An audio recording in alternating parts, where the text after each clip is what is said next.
Florida's child welfare system is charged with keeping safe a vulnerable population. The system has experienced many different variations while lawmakers attempt to find the balance between preserving families and keeping children safe.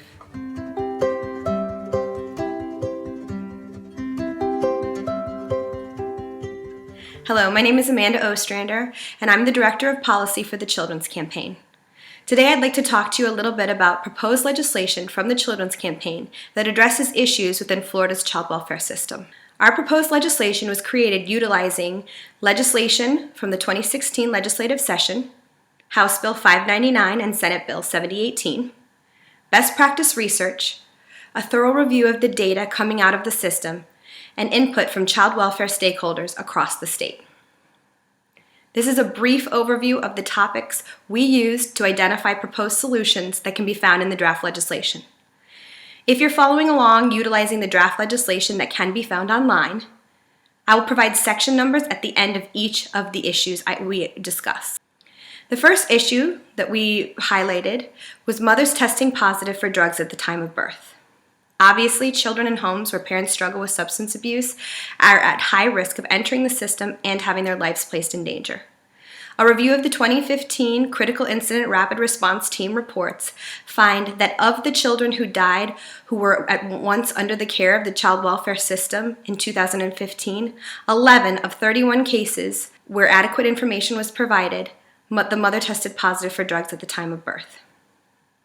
Our proposed solution, which can be found in our legislation, is that we would like to allow mothers who are struggling with substance abuse issues, have yet to reach the lawful definition of placing a child in abuse or neglect situation, have the opportunity to access services within the child welfare system. And so we created a new definition of children at risk of entering the dependency system before actual abuse or neglect happens. Sections 9 and 13 identify and discuss these issues. Another issue plaguing the system is the issue of what to do with residential group care.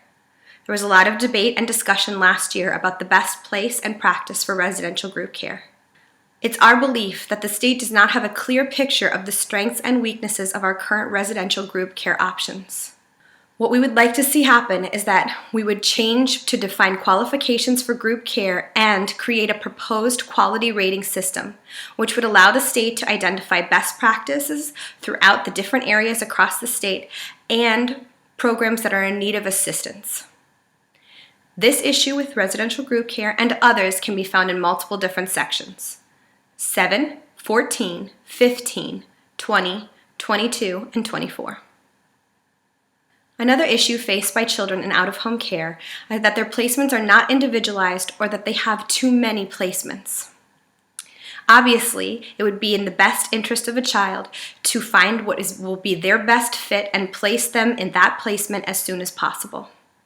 In order to do this, the Children's Campaign proposes implementing a best practice pre-placement assessment while finding a way to utilize the current tools that are being used to assess children entering foster care effectively. We don't want to see multiple different tools being used for these children, which could cause additional stress as they enter out-of-home care. Sections 6 and 11 deal with this issue. Children in foster care are in desperate need of the ability to learn to self-advocate. Without the family foundation, having the knowledge of how to speak for themselves and advocate for what they believe is in their best interest is a key component of becoming a successful young adult. Our solution is to allow children age 14 plus to be involved in face-to-face case planning, given that the process will not adversely emotionally affect them, and allow them to identify and bring to the case planning process an adult who meets the standards of good moral character in order to have someone else speaking up for what they believe are their best interests. In order to ensure that no child identifies an adult who could adversely affect their best interests, we've provided a clause for the department to be able to identify whether or not the individual is of good moral character, and if not, remove them from the situation. They would provide information to the judge to state exactly why that person was removed, and also allow the child to speak up if they believe that, for whatever reason, they were removed improperly. One of the other issues that's been addressed very well in past legislation is the idea of maintaining normalcy and ties to the community for children who are in out-of-home care. We'd like to expand on this by having the case plan improve provisions for the development and maintenance of relationships and visitations of siblings, extended family, and fictive kin. Allowing fictive kin, who are those who are not identified as people who are biologically related but have strong presence within the lives of the child, to continue to have a relationship allows the child the ability to continue to experience their community as well as to feel like they're not completely cut off from everything that they know. I spoke earlier of the Critical Incident Rapid Response Teams. Critical Incident Rapid Response Teams are utilized when a child who is under the care of the department dies within a certain time frame. They provide feedback to the system that is invaluable in creating a safer and better option for children who are in the foster care system. What we would like to see is that those reports are expanded to include children who have been involved with the Department of Children or Families 12 months prior to their deaths, but did not have verified abuse or neglect, and expand the number of children who are identified as verified abuse or neglect to 12 months before their death. This gives us two pieces of information. One, it makes a more robust piece of data collection to allow us to understand exactly what's happening within the system and where we're failing, where we can keep kids more safe. And two, it takes one of the gaps that are current to the Critical Incident Rapid Response Team reports, where we're not identifying issues within the process of verifying abuse or neglect. For those children that didn't get verified abuse or neglect, we would be able to see where the disconnect was before that child then ultimately ended up with a fatality. We'd also like to see the reports posted to the CERT website in a more timely manner to allow stakeholders across the state access to the information to be able to provide feedback to the system in order to create a better, safer system. This can be found in Section 2. Data collection is another issue that we've identified. Data is needed to adequately track the success and failures of the child welfare system and create a robust picture to help with long-term planning.